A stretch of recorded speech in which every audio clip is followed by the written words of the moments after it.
Hey, I'm back again. I'm drinking some grape Shasta. My delivery van broke down, and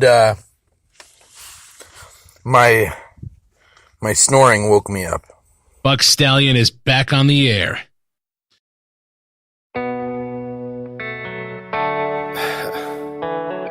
Waylon and Willie 2.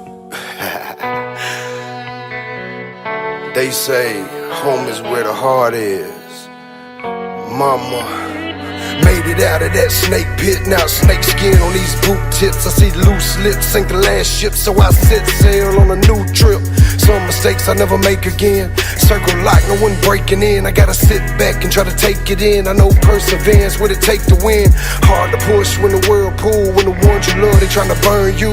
Death coming, smell of perfume, trying to make it home before the curfew. I was running late and the doors was locked and the windows too. For support from Bill's Wheels in Santa Cruz, Speakeasy Lounge, The Modesto View, One Truth Tattoo, Chris Ricky Presents, Clandestine Rabbit, Max Muscle Nutrition, Jonathan Booker Studios, Braun Theron, Tits Crew, Real Ones, Shatter Sesh, and ModestoNews.org.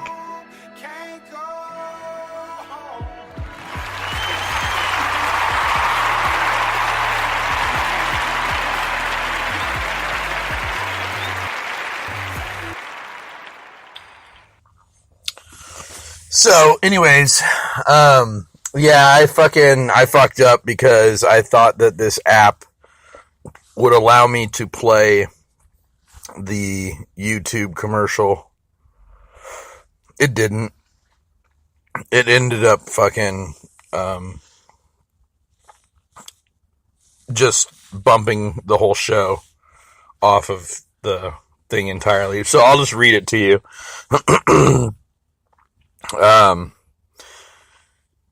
Basically, booked in Marrakech, two New York singers, Warren Beatty, Dustin Hoffman, stop in Ishtar, meet a beautiful rebel, and alarm the CIA. Let me see if there's a better description than that. So, 1987 American action-adventure film is what they're calling it. It was written by Elaine May, if that means anything to you. Elaine May, her picture is a black and white picture from 1958. She's still alive. She's 85 years old. She was born Elaine Berlin.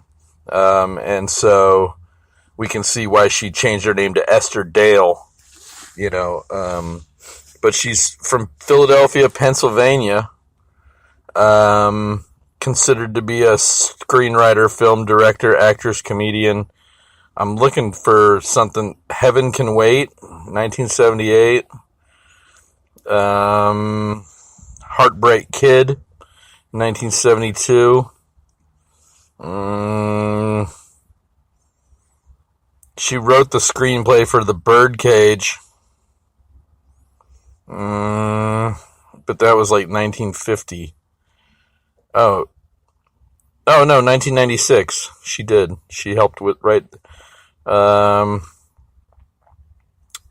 She was an inspiration to Lily Tomlin and Steve Martin. I don't. Oh, here we go. Filmography. The Graduate. Okay, so she worked with Dustin Hoffman quite a bit. Tootsie. Okay. She was co-writer of Tootsie, and she was co-writer of Labyrinth. So if you like Labyrinth, then you might not hate Ishtar. She also directed Ishtar, but she was the writer and director of Ishtar. As an actress, she was in Wolf. She was a fucking the operator's voice in the movie Wolf. She was uncredited for that. Let's see what awards she got. She got a Medal of Arts award from President Obama in 2013. And 2016 Writers Guild of America West. National Medal of Arts. Yeah, I already told you about that. Blah, blah, blah, blah. A New Leaf was her debut film.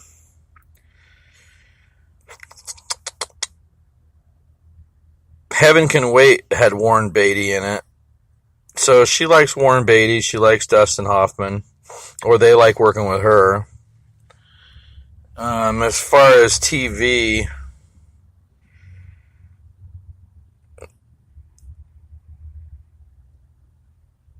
she came out of retirement just to star in Woody Allen's television series Crisis in 6 Scenes.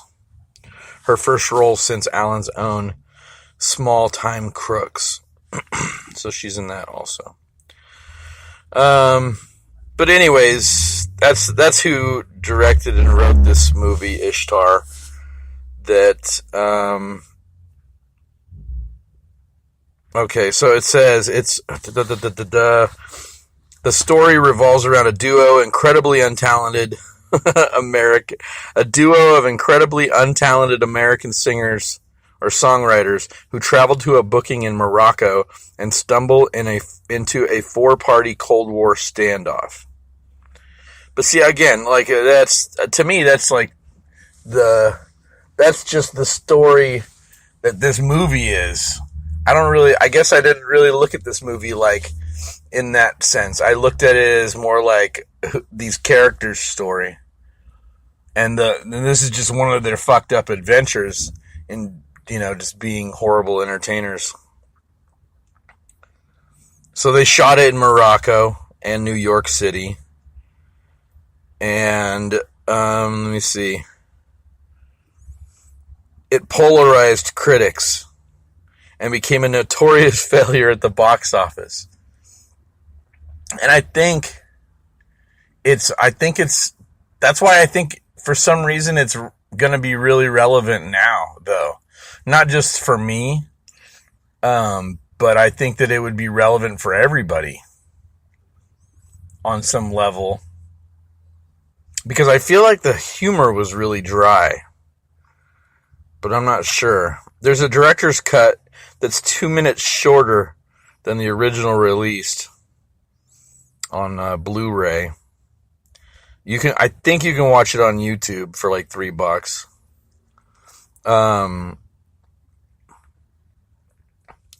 But the characters' name are Chuck Clark and Lyle Rogers.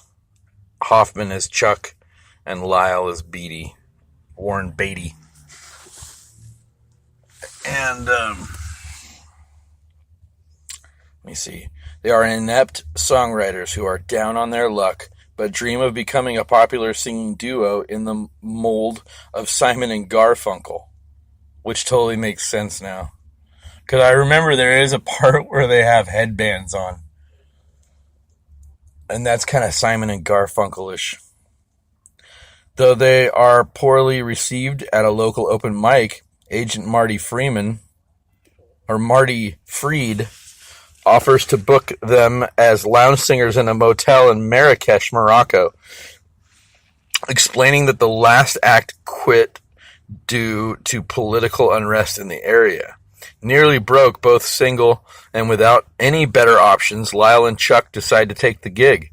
When they arrive in the fictional neighboring country of Ishtar, Chuck agrees to give his passport to a mysterious woman who claims her life is in danger.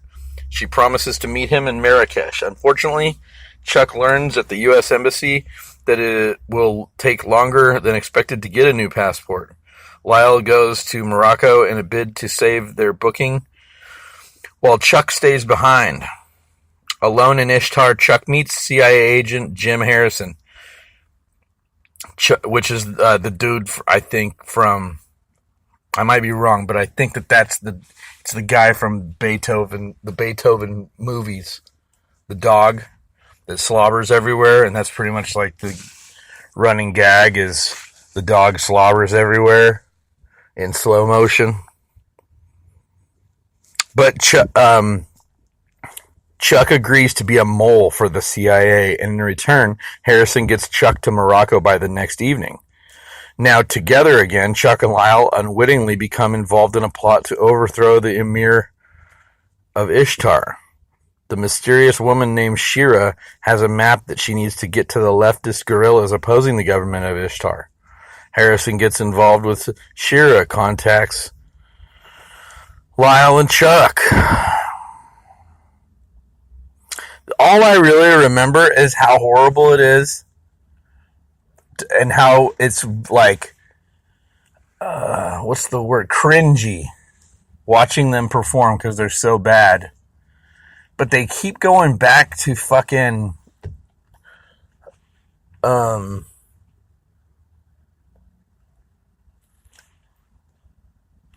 song up up,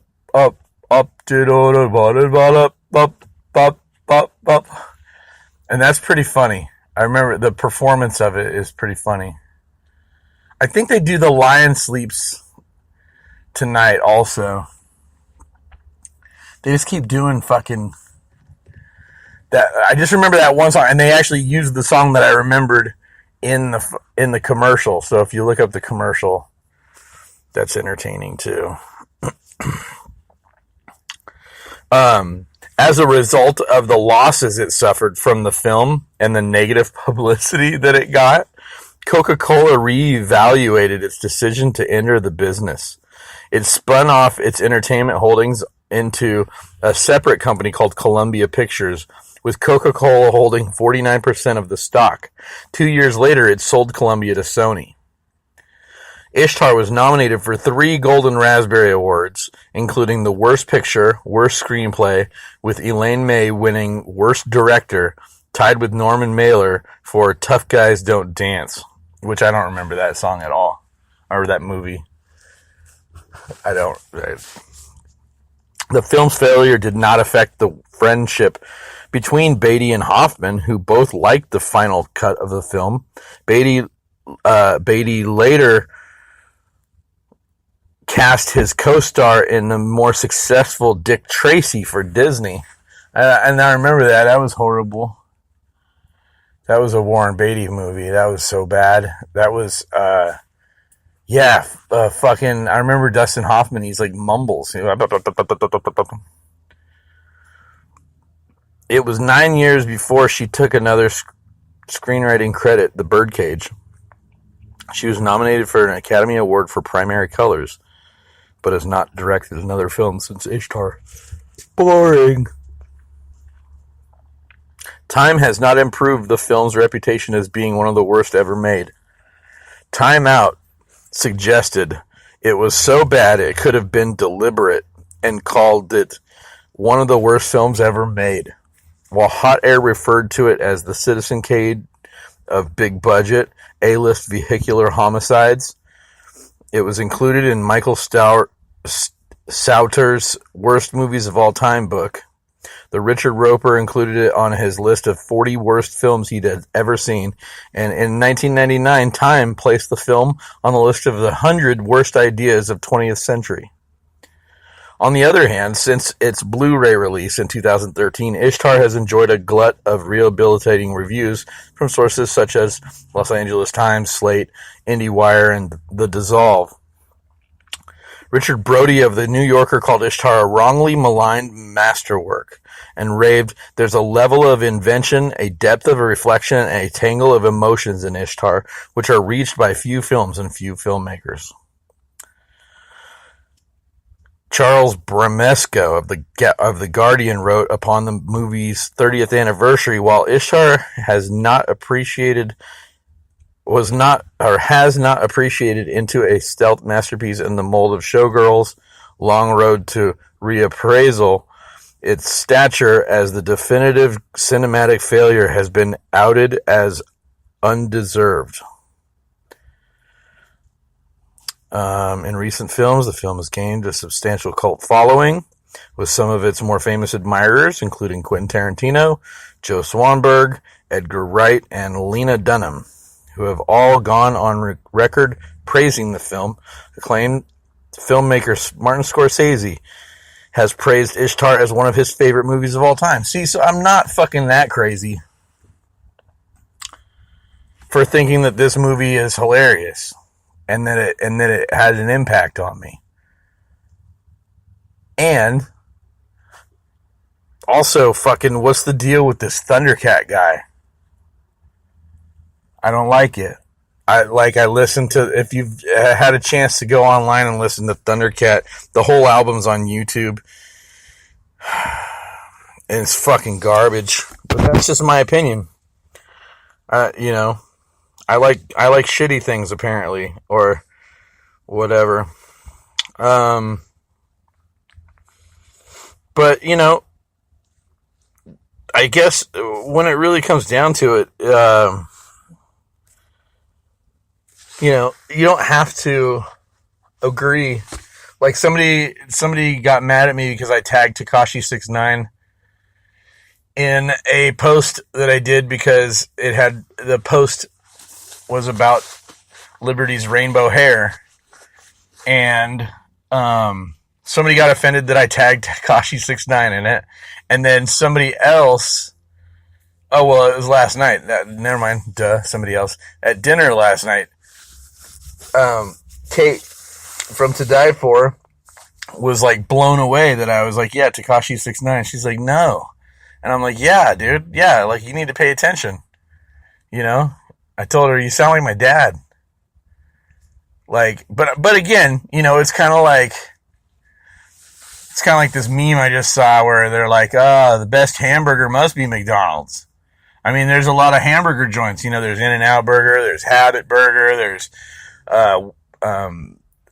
world famous burger, there's, you know, whatever, there's all kinds of other burgers, but it must be McDonald's is the best because they've sold, you know, over 1 million. And then it says now take out burgers and put in wrappers. But I'm gonna say, like, dude, it hits a nerve. You know, some shit hits a nerve. Like Nirvana, I didn't even like Nirvana until I was stuck having to listen to Nirvana while visiting Germantown, Tennessee. And it was, out of all the albums, it was the only one I hadn't heard 1 billion times. And so that's what I slept to. And after my week in Germantown, Tennessee, I woke up and I was like, I like something new now. I like Nirvana now. And so I liked Nirvana. And then I got really into Nirvana. But I don't know. I guess it's to each their own. I like the stuff Tekashi 6ix9ine says. I like the way he presents it. I like his music. Like, everything about it is good to me. I was a little skeptical because of his weird fucking grill, his weird Skittles grill and his rainbow hair, but I don't even care about that. Like, listening to it, it's like something that I enjoy, you know? I can dig it. But, like, I don't think I'll ever get Kanye. And that doesn't make me a fucking weirdo. In my mind. Ready and get dressed and get made up. And think about the hours you recoup at the end of the day. You're built around work. Imagine, just for the moment with me, imagine if work were to be as satisfying to you as consumption. And how you relate to people on the job. What you learn from one another. What you teach one another. What kinds of affection you can show for one another. What kinds of nurturance you can get from one another. Suppose the workplace was a place of sustaining, powerful, helpful, important relationships. And suppose it was necessary that work be organized that way And here comes the big point, because what the relationships are at work are at least as important to the quality of your life as what you can buy in a store with what you are paid. Why did you or I or anyone accept that you can be made to work 40 hours a week at an unpleasant, unsatisfying job, but should say nothing about it because you got paid and could consume? It's as if I can quote the Bible, I had to remind myself that human beings do not live by bread alone. Bread is consumption. That's not all life is about, to be able to consume. The quality of work life ought to have been, ought always to have been, every bit as important as the payment for it. To give up on the quality of life at work is to give up on a major part of your life, and there's no reason to do it. Because Good morning, buddy. Hope your podcast is well. I heard a little bit of it, but currently at work.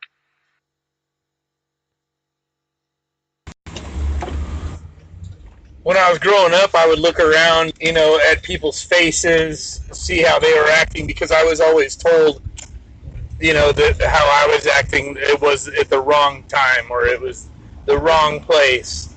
And I was always like looking at what other people were doing. And I don't know when it was probably like around 10 or 11 years old when I decided, dude, all these fucking people are just miserable. Like, all these people that are acting a certain way, they don't have any fucking joy in their life. They don't have, like, they're trying to conform to, like, what? Some fucking imagined construct of how we need to fucking abide by each other in public or some shit. 721, left intercept the final bearing 222. 3272 miles. Did you say troubleshooter 614 approach radio check?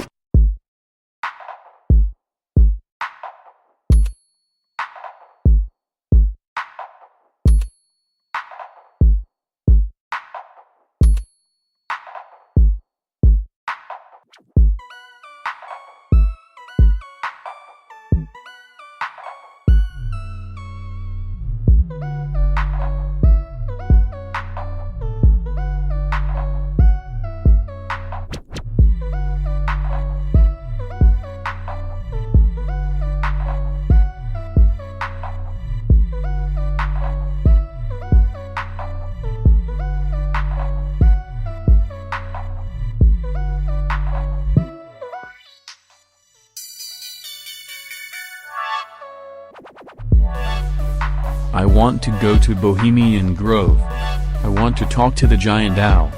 I want to be missed and not throw in the towel. I want to learn the seance. I want to bathe in the suit of souls. Its ritual has such a nuance. Use me as your tool. I want to do what's expected. Killing Kennedy. If I have to. Bring me my rope. These guys are a bunch of drones. I can finally breathe. I can follow the rules with my eyes wide shut. Murdering prostitutes. Hope that's not too crude. This place is full of panties and thighs and mostly nice guys. Wrinkly eyes. That just want to do perverted things. Put my head to the gun. Find me one for the other one. I pulled the trigger without running. This is too funny. Blood runny.